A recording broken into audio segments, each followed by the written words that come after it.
সাকিবের কাজ চলছে, এটা আমাদের বিসিবির তরফ থেকে জিনিসটা চলে গেছে মন্ত্রণালয় কাজ করছে, সাথে আমাদের লিগ্যাল টিমও কাজ করছে। আমরা সাকিবের যে আইনগত বিষয়গুলি নিয়ে জটিলতার সৃষ্টি হয়েছিল সেগুলো রিজিউম করার জন্য আমাদের মন্ত্রণালয় এবং বিসিবি একসাথে কাজ করছে। আমরা খুব আশাবাদী, আমরা খুব দ্রুততম সময়ে সাকিব আল হাসানকে বাংলাদেশের ক্রিকেটে দেখতে পাবো।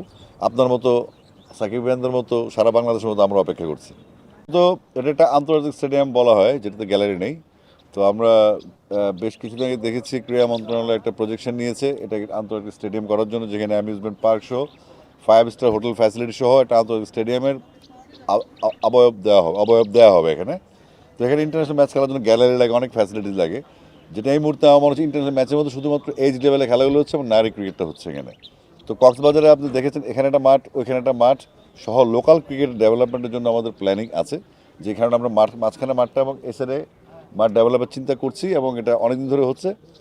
আর আপনি যে ইন্টারন্যাশনাল ম্যাচের কথা বললেন, সেটার যে ফ্যাসিলিটিস দরকার সব এখানে আছে, কিন্তু ওই বড় টিমের খেলাদের জন্য গ্যালারি নেই।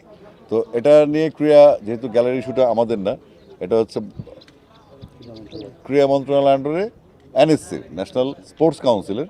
তো ন্যাশনাল স্পোর্টস কাউন্সিলের প্ল্যান আমি দেখেছি, আলোচনা হয়েছে। এখানে ফ্যাসিলিটিস সমস্ত 5 স্টার অ্যামিউজমেন্ট পার্ক সহ একটা স্টেডিয়াম হবে, যেটা সময় লাগবে।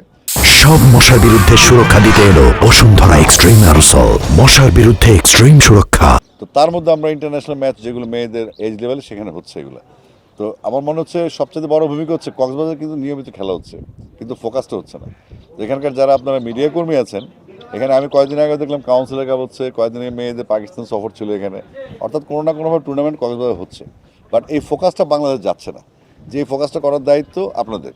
আমরা এবং বিসিবিরও যথেষ্ট দায়িত্ব আছে, আমাদের বিসিবির যে মিডিয়া উইংগুলো আছে সেগুলো একসাথে কাজ করবে এখন থেকে।